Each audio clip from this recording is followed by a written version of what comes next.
So I got asked right after the debate, do you think we should do another one? And I said, hell, every day we should do another one. Of course. Well, it's not going to happen because Donald Trump confirmed today he's not doing another one. So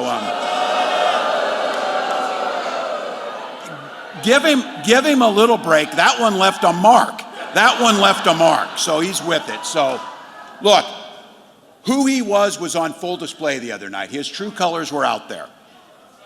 Not just his makeup. So if I heard somebody say, if you want to know in a debate who's winning or whatever, turn the sound down. And you would have sworn that was a nearly 80-year-old man shaking his fist at clouds. That's what it looked like. So look, this guy has spent his entire life focused on himself, obsessed with the past, and the thing that is unforgivable, rooting against America and America's people, which he's done consistently.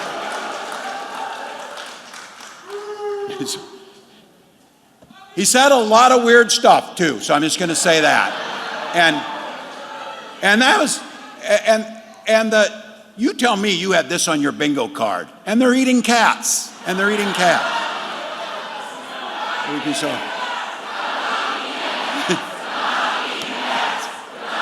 So it's a very lucky day for Taylor Swift, right? A very lucky day for Kamala Harris and Taylor Swift.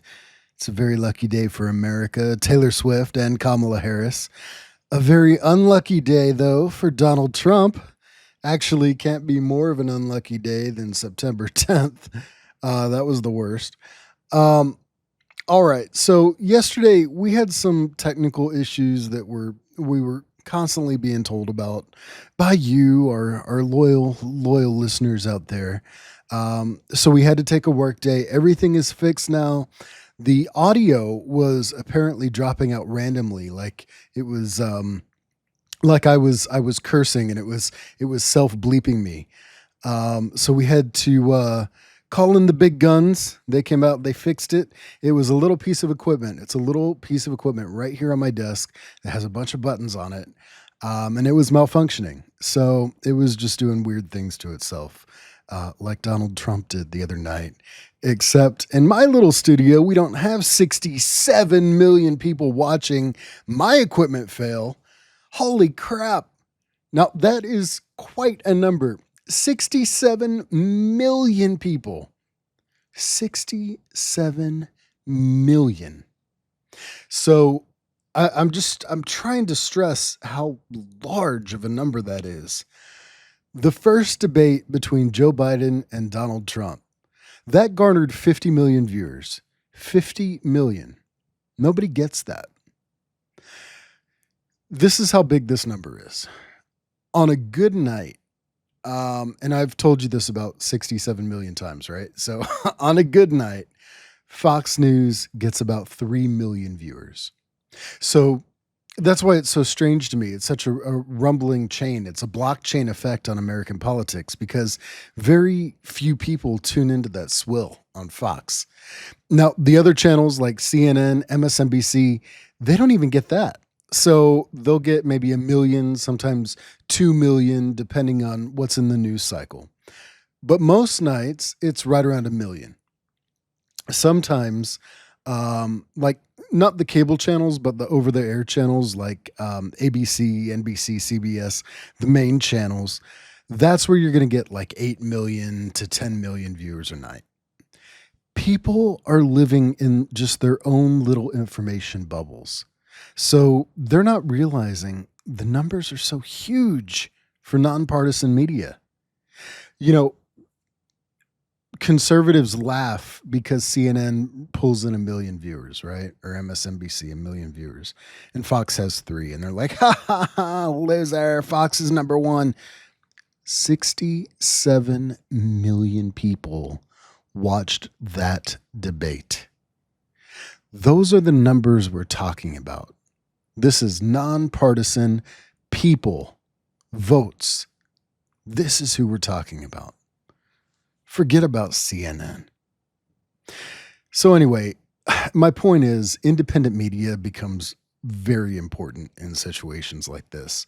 Murdoch is not going to provide that to you, and neither is Time Warner. They're not going to give you that. but 67 million people saw the debate.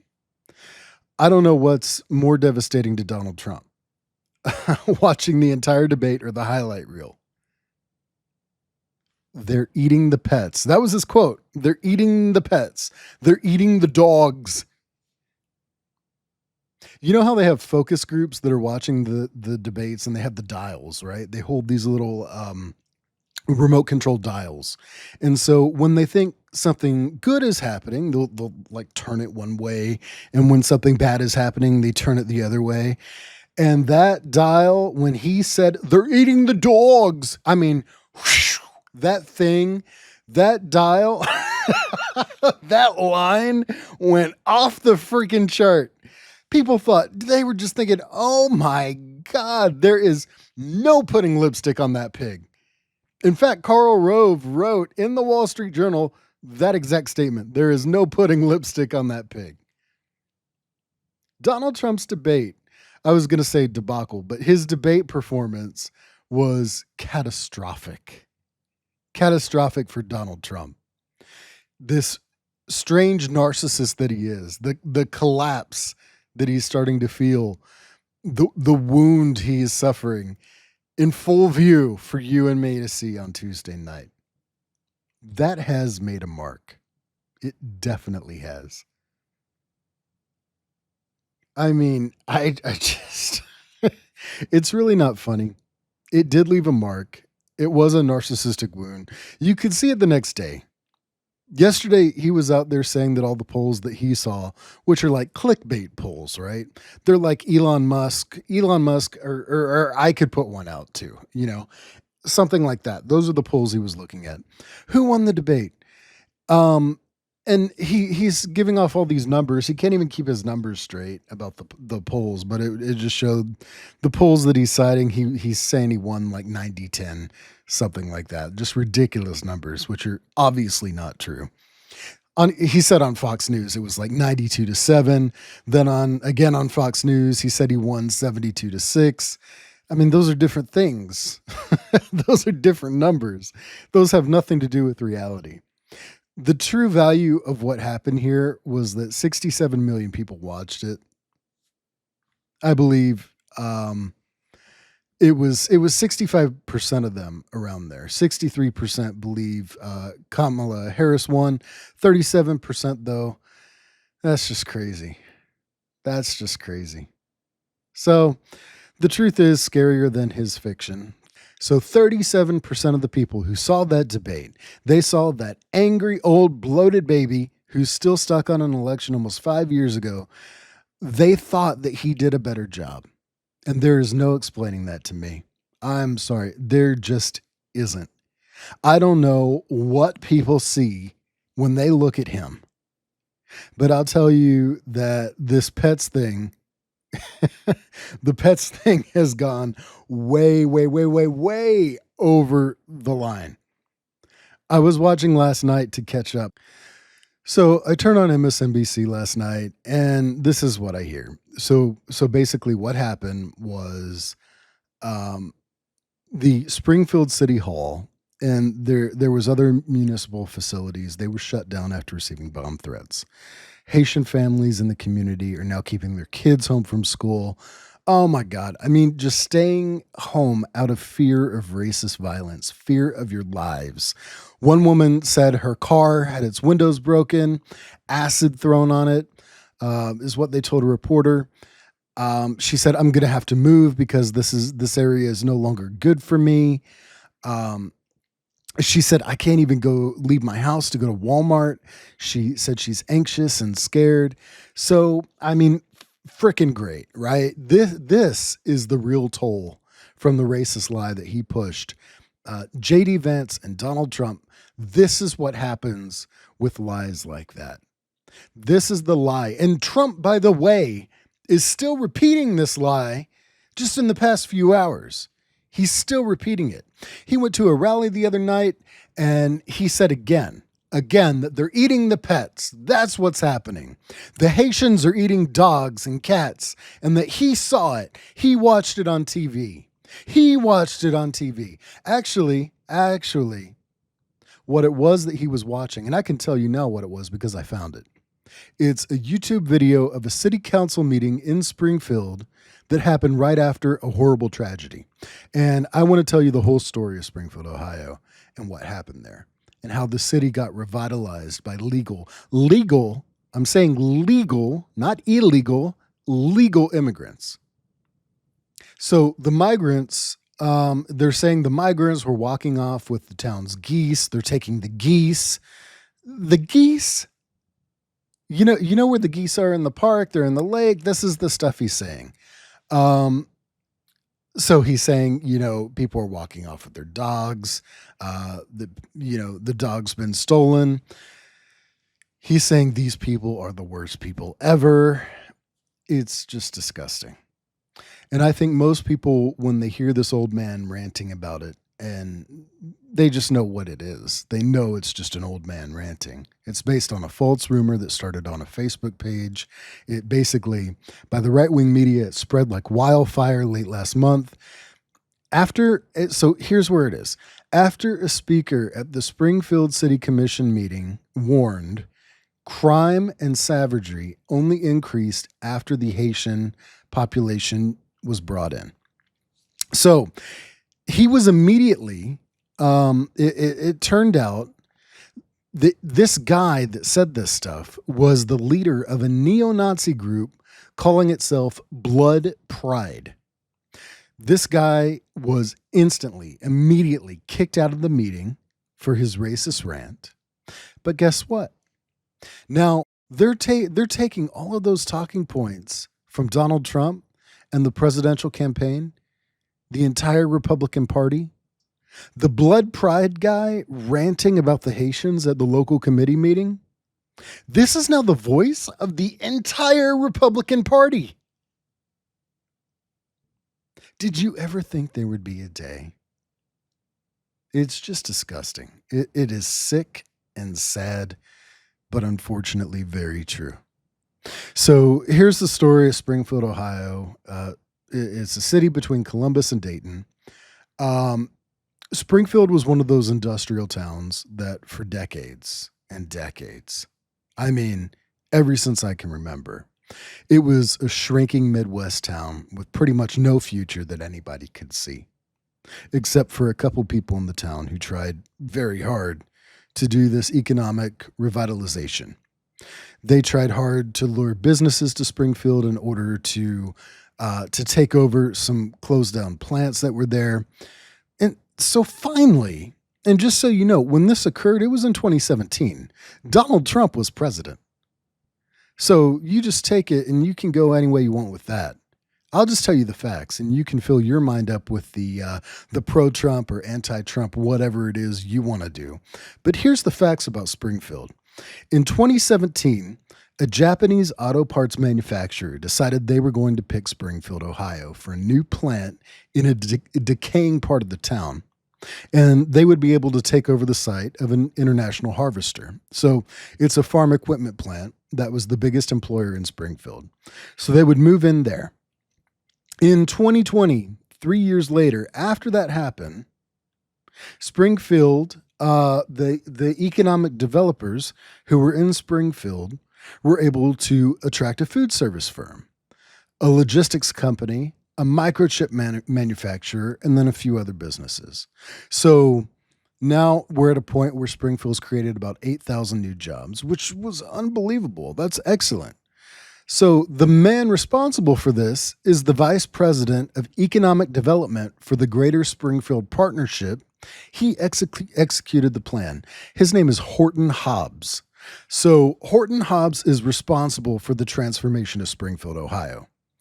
But very soon after, they were able to attract all these various businesses to Springfield.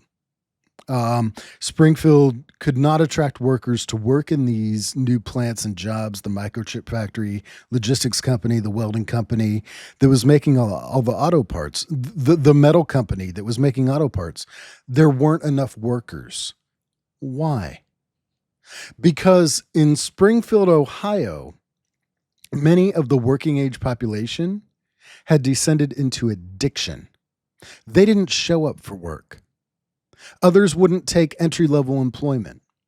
They were so used to not taking employment that the idea that they should give up their check, I guess, in exchange for working for $19 an hour didn't seem good, didn't seem like it was a deal they would take. And other people just said they didn't want to go work on a factory floor. So some other people, they didn't want to drive forklifts. Some didn't want to, do the type of repetitive work. Long story short, they couldn't staff these places that Horton Hobbs and his economic development group had brought into Springfield to try and revitalize the town. The town essentially was in total despair. You had these mansions on Fountain. I guess it's the Fountain Avenue is like a street. Almost every place has a front street in Ohio anyway. So these houses, these mansions, they're falling apart. They were boarded up, whatever. You know what it looks like. And so the whole town is in despair. And then they brought in all this business and all these jobs, and no one wanted the jobs. So guess what? Haitians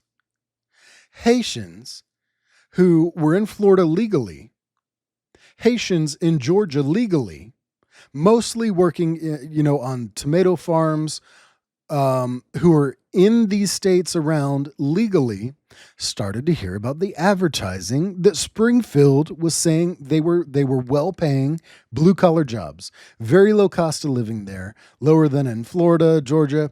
So they started to pour into Springfield, and the employers there were thrilled. The churches were thrilled. The pews had been empty for a really long time there. I don't know if you know this or not, but Haitians are uber religious people, and they go to church very regularly. I used to work in a Haitian neighborhood, and I had been there almost 10 years. It was a great place to be. So the Haitians, just so you know, they have legal status. They have a protected legal status. They have social security numbers. They have work permits. They had the temporary protection visas because I don't know if you know this, but Haiti has had the worst luck of any place that you could possibly conjure up in your mind. Haiti has had natural disasters. They've had earthquakes, the major hurricanes. They've had cholera outbreaks. And then a couple years ago, their president was assassinated. So they've been overrun with gang violence, street crime. It's impossible to live there. So since the earthquake and the hurricanes and this cholera outbreak, Haitians have been asking for a temporary protected status in the United States, and they've been given that. So they've lived here, for years in Florida, for Georgia, and it's a thriving, very middle class, very successful, very polite, very church-going Haitian community in Georgia and Florida. Now, there's also that in Springfield, Ohio, because they moved there to make parts for cars and trucks and tractors. They moved there to do quality assurance. They moved there to do forklift operations. They have filled so many positions in Springfield, and it's been like nine years. Jamie McGregor is the CEO of McGregor Metal, which makes welded parts for the auto and farm industries. Right now, about 10% of his workforce is Haitian, over 30 employees. I wish I had 30 more. Our Haitian associates come to work every day. They don't have a drug problem. They'll stay at their machine. They'll achieve their numbers. They are here to work. And so in general, that's a stark difference from what we're used to in our community. McGregor acknowledges the sudden arrival of so many new immigrants is a challenge on multiple fronts, but he believes this is partly how the industrial Midwest can regrow. We want more jobs in our community, and in order to fill those jobs, some jobs need to be people who are not originally from here. A community of more than 80,000 emptied out to less than 60. That is, until the last few years. Our churches, we see new people. In the pews. Yes, absolutely. Wes Babian was the pastor at First Baptist Church for almost 20 years. For years, we've lost people, but you hope somebody else will come and take their place. That hasn't happened here Until now. because there are folks from Haiti who are coming to church. Lukens Merzus, who, among his many other jobs, mans the soundboard for Sunday services, is one of those new Haitian members. Why Springfield? Of all places. Merzus, with his wife and daughter, were among the first Haitian families to arrive here in 2018. I got a decent job when I was in Haiti, and then to make a difficult decision to leave, it wasn't easy. He says, when you bring your family, you still have other family back in Haiti. He says almost every Haitian has family back in Haiti that they worry about because it's so unstable there. An unstable environment, meaning earthquakes, hurricanes, no health care at all. And now there's no government there. There's no government. So people came here, and they've been coming here for years and years and years, building the middle-class neighborhoods, building these entire enclaves. And that's what's happening in Springfield. Now, I will say that there could be a problem with an influx of people who are coming to take jobs, and the people that live there, they won't take them or can't or just don't want them. There's a burden placed on the healthcare system. There's a burden placed on the school system. And so I could see that being a grievance. If you have to have a grievance, maybe that. But that's the grievance you're going to have against the people who came to revitalize your town and have done it successfully.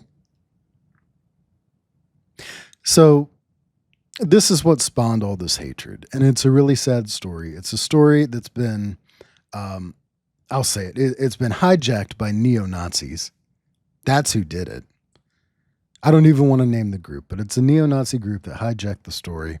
They twisted it all around to the point where people who were affected by this horrible thing had to come out lately and stand up through their grief and say, shut the fuck up already. So what happened last August, when school went back into session in Springfield, a school bus was coming around a bend, and a driver was also coming around a bend in the other direction. And the son was in the driver's direction. He didn't see the school bus. The school bus saw him. School bus driver tried to veer out of the way of what he thought was an oncoming car and actually left the road. So the school bus driver left the road. School bus toppled over off the road and flipped. A student who was in the school bus was thrown out of the school bus. The school bus toppled on top of him, and he died. He was pronounced dead at the scene. He was a young person. He was, I think, 11 years old. His name was Aiden Clark. His father's name is Nathan Clark. And ever since that happened, the neo-Nazis have taken that story and turned it into a murder, as Donald Trump often does, with anything to do with people who are not naturally born here, whether they're here legally or not.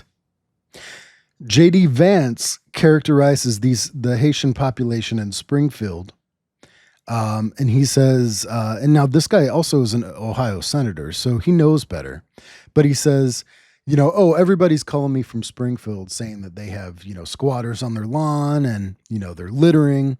Now, you think about this for a brief second. If you had people on your front lawn and they were littering or living on your front lawn, or they pitched a tent in your front yard, let's say that was really happening. Would you call your senator or would you call the police? Okay. I rest my case. So it makes no sense. But anyway, J.D. Vance says that they're calling him for some reason, and they're telling him people are living on their lawn. It's not happening. It's not a thing. Like I said, the people who came to work there have been there for 8 years now, successfully working, successfully living, successfully sending their children to school, the whole 9 yards, going to church. They become a part of the community. So basically what happened after the school bus incident is there was a city council meeting, and a bunch of these freaky people were there, a bunch of racist people. And here's some of the stuff they were saying. It's a cultural difference. We don't understand their culture. We're not going to learn their language. We don't want to have anything to do with them. This was who was in the city council meeting. They go on to say, we don't like them. It's not comfortable for us. One person said, I've lived here for 45 years. I've never had to see a black person, let alone a black person who spoke a different language. I don't like it. And so after the school bus accident, a neo-Nazi went to the city council meeting and started saying that they were doing other weird things. They said that they were stealing cats. They presented photographic evidence, except I explained to you where the photographs came from before. One was a very sad case of a random African-American woman who, when she spoke, because there's police tape of it, she obviously was from America. She obviously was having a psychotic break. She was in need of mental health care. Something had gone wrong, and the woman killed a cat, except it wasn't in Springfield at all. It was in Canton, Ohio, which is nowhere near Springfield. But here's this police video, right, of a random black woman and the cops arresting her after the other neighbors who were also black had to call the police because, she was having some kind of psychotic episode where the woman killed a poor cat and then laid down on the grass with it. But that became the story of the cat eating. Okay, just a random police arrest became the cat eating story. So like I said before, the Haitian community has been growing in Springfield. They came there for these jobs like the metal factory, where they saw it was an indoor job. They got paid $19 an hour. They saw the job came with health care. They saw the job came with the 401k. That, my friends, is how you build a middle class. That's exactly what's happening there until this horrible bus accident last summer. And then you had pretty much the Klan, the neo-Nazi groups, the white supremacists make hay out of random police video. This posted on YouTube of some random African-American having a need for intervention because they had some psychotic break or they were in mental distress or suicide. I mean, it's unbelievable that this is how our information is spread now. So there's a picture of a guy you may see floating around the internet, of a guy by a lake. He's holding a bird, a dead bird. Obviously it's upside down.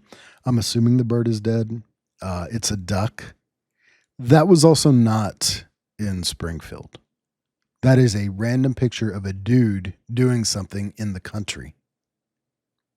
Just randomly selected for your racist pleasure. That's it. That's all it is. And because of all this, the city council meetings, they got to be, what do you call the people that went to school board meetings? The ones that were screaming about the books and the Moms for Liberty? Yeah, so their city council meeting after the bus incident became like a Moms for Liberty school board meeting. It was watched. People just went there. They made up crap. Because listen, the police went out there and investigated every single one of the claims. I tell you what, I'll play you 2 minutes of one of these. It's just really, really ugly. The police went, the city managers went, everybody was involved with employing anybody who went to find out, whether or not any of this was true. And none of it is.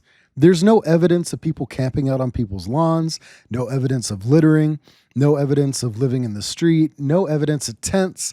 There was no evidence of anybody doing any of the things that they were alleging were done. I'm done with what I'm seeing. It is so unsafe in my neighborhood anymore. I have the homeless that were trying to camp out, and I have made concessions with them, and I try to help them the best I can to keep them from trying to squat on my property. But it is so unsafe. I have men that cannot speak English in my front yard screaming at me, throwing mattresses in my front yard, throwing trash in my front yard. And I can't. Look at me, I weigh 95 pounds. I couldn't defend myself if I had to. My husband is elderly, and last night, after living in this home for 45 years, he said, Noelle, guess what? It's time to pack up and move. He said, we can't do this anymore. He said, it's killing both of us mentally. I don't understand what you expect of us as citizens. I understand they're here under temporary protected status and you're protecting them, and I understand that our city services are overwhelmed and understaffed, but who's protecting us? If we're protecting them, who's protecting me? I want out of this town. I am sorry. Please give me a reason to stay. Okay, so obviously there's a police officer standing right there. This is a city council meeting. So if you make a complaint like that to your city council, obviously it's going to get investigated, right? There was no evidence of a mattress, no evidence of litter, no evidence of squatting, no evidence of anybody yelling at her. There was nothing. Nothing. And it went on and on and on and on. This guy's a YouTuber. He calls himself a social media influencer. I think this is now the new term for I get a disability check and I don't want to work. I'm now a YouTube social media influencer. Guys are just sitting up there and something. Like, I really challenge you guys to get out here and do something. These Haitians are running into trash cans. They're running into buildings. They're running into, they flipping cars in the middle of the street. And I don't know how, like, y'all can be comfortable with this. Like, I don't know, like, who's getting paid from it. I honestly feel like someone's getting paid from it in the background. You got a bunch of people on a bus getting dropped off at a gas station to come down here. I know a single mom that FaceTimed me this morning at the welfare office that really need something. And it's nothing but immigrants over there. Okay, so obviously the people who are used to getting the check and need to go into welfare offices are finding the lines are longer. So they're very disturbed about the social services situation. Again, I can sympathize with now having to wait instead of, a 15-minute doctor visit. It's taking half an hour or longer because people don't speak English and you need translators in the doctor's office. Yeah, it's an inconvenience to the white people who've lived there for 45 years. But their town was a dying, dead piece of swill on the side of Dayton. It's now a real place with real rent, real tax, real space, real homes being refurbished, real work being done. You did notice the date on the city council video, right? That was last week. It was a couple weeks ago. There's no evidence that they're crashing their cars into buildings. No evidence that Haitians are flipping their cars. No evidence that Haitians are driving into buses. Except for the one school bus accident that happened. You know what's really sad is that there's a family who was affected by the death of this young man on the school bus. And by the way, the man who was driving the car that caused the school bus to veer off the road, he's already been tried. He was found guilty of reckless driving, even though it was just the sun in his eyes. There was zero evidence of drugs, zero evidence of alcohol. None of that was present. So this man was just tried for reckless driving, and he was convicted, and he's about to face sentencing. And of course, when you cause the death of another, even if you don't intend to, it's manslaughter. So this guy could be facing 9 years in prison. So we don't know what the outcome of this sentencing is going to be, but we do know that he stood trial. No alcohol, no drugs. This was just a tragic accident. Well, so the father, the dad of Aiden, who was killed in the accident, he also went to the city council meeting, and he was just beside himself with grief and disgust and disdain for Donald Trump and J.D. Vance, who are invoking the death of his son, characterizing it as a murder, which it wasn't, and using it to elevate themselves politically. I wish that my son, Aiden Clark,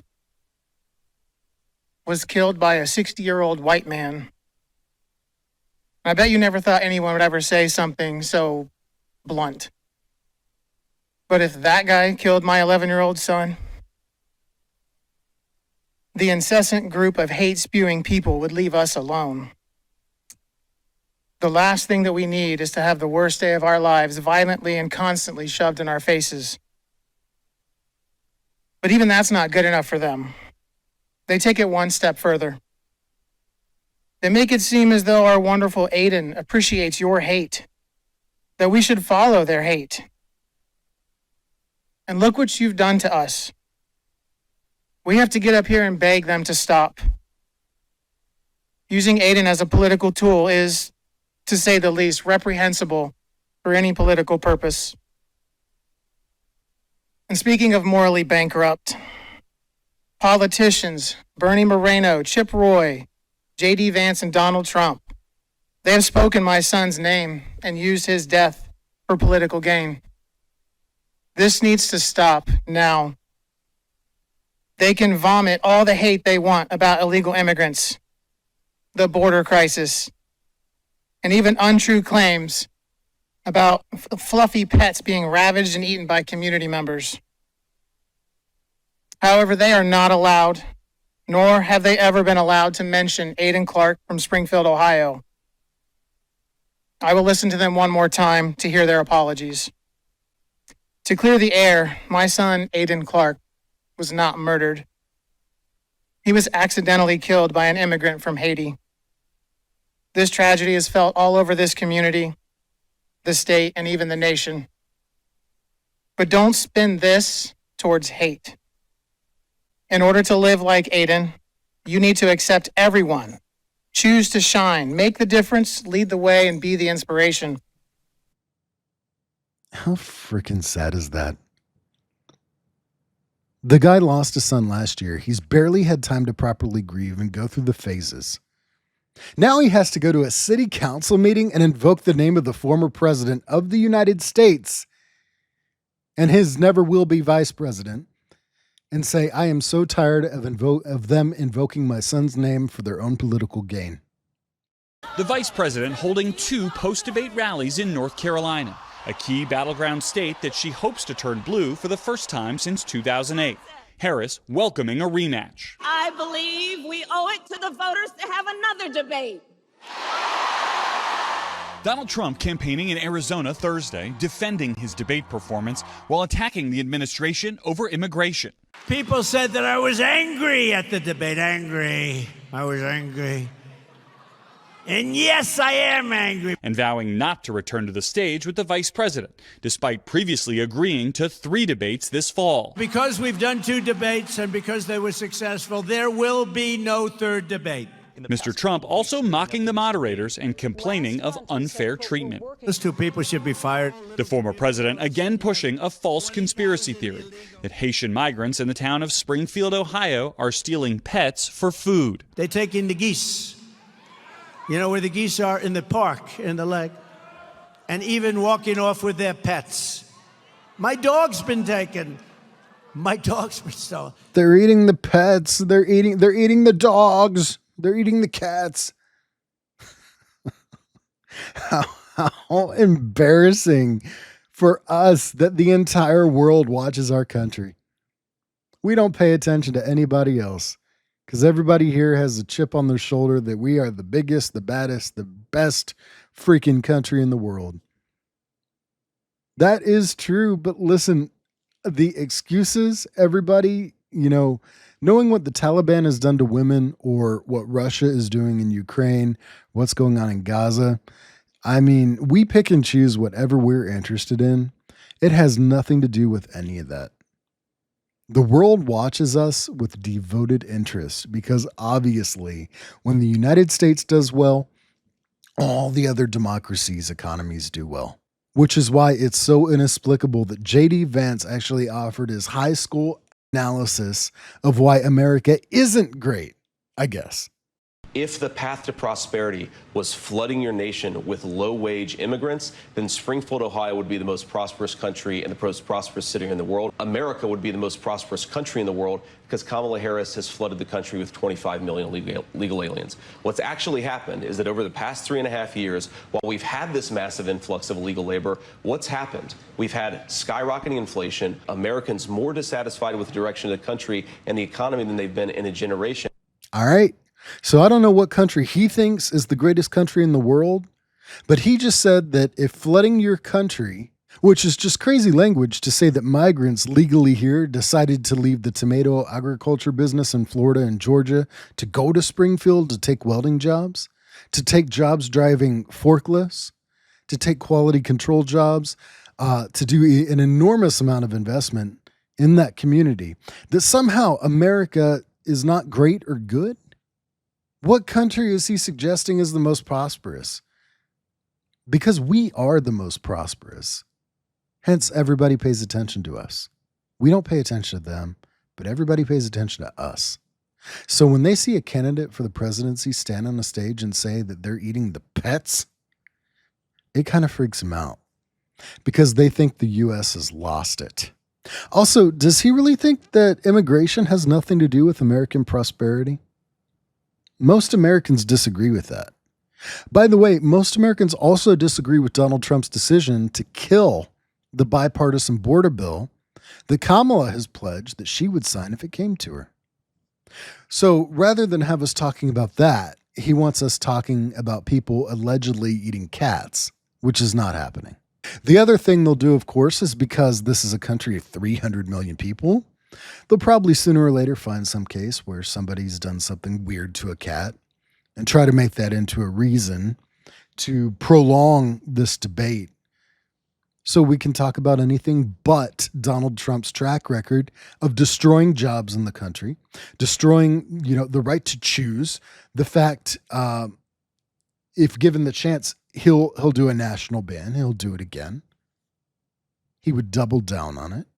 Trump also said no one goes to her rallies. There's no reason to go. What? I mean, that was a massive crash. He says she bussed everybody in. She bussed all the people in and paid them. Paid them. Yeah. It's really an amazing thing that Trump can continue to bamboozle people, just lie to their faces in this way. And they still want to believe him or believe in him.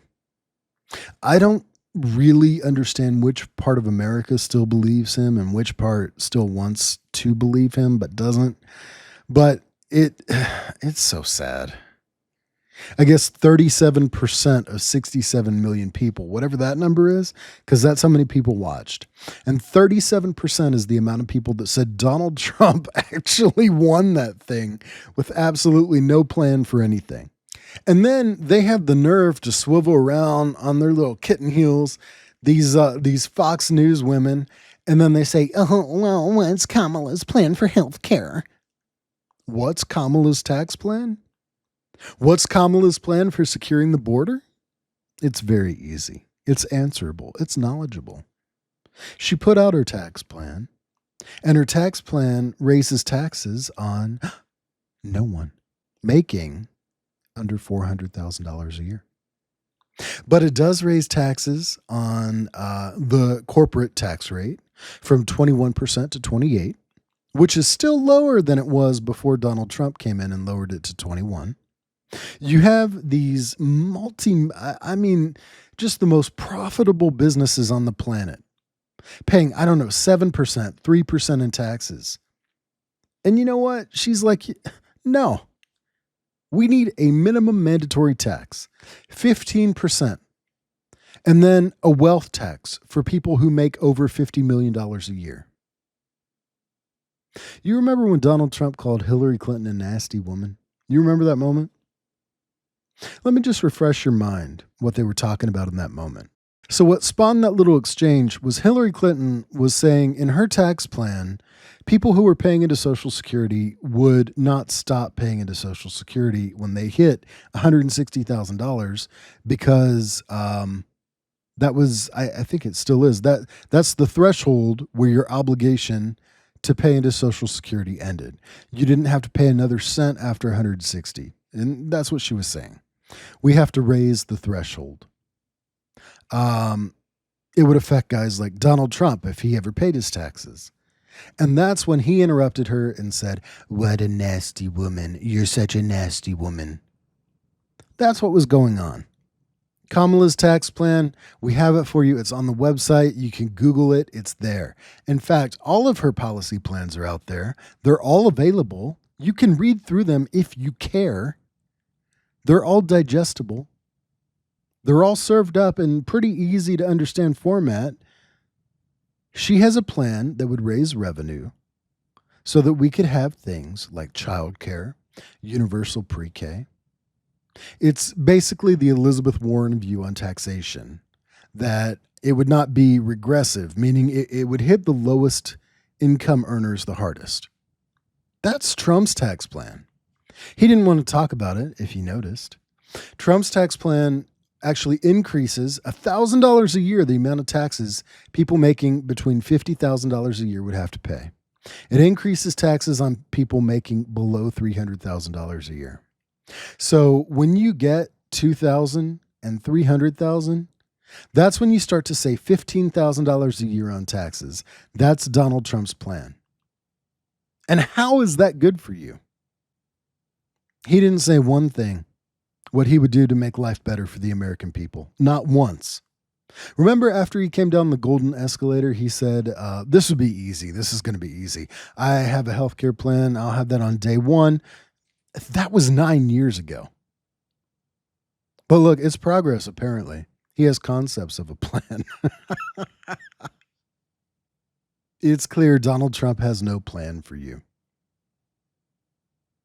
Instead of the dog ate my homework, Donald Trump is saying the homework ate my dog, and now they're eating the pets. I think honestly, I think it's a tragedy that we have someone who wants to be president who has consistently, over the course of his career, attempted to use race to divide the American people. Let's remember how Donald Trump started. He was investigated because he refused to rent property to black families. Let's remember, this is the same individual who took out a full-page ad in the New York Times calling for the execution of 5 young black and Latino boys who were innocent, the Central Park 5. This is the same individual who spread birther lies about the first black president of the United States. And I think the American people want better than that. I meet with people all the time who tell me, can we please just have discourse about how we're going to invest in the aspirations and the ambitions and the dreams of the American people? Knowing that regardless of people's color or the language their grandmother speaks, we all have the same dreams and aspirations and want a president who invests in those, not in hate and division. There was so much to cover today, but we are out of time. Please like us on YouTube, Twitch, and TikTok. Oh, Facebook, all the places. Like us. And visit joshfourrier.com. I'll see everybody Monday. Have a good weekend.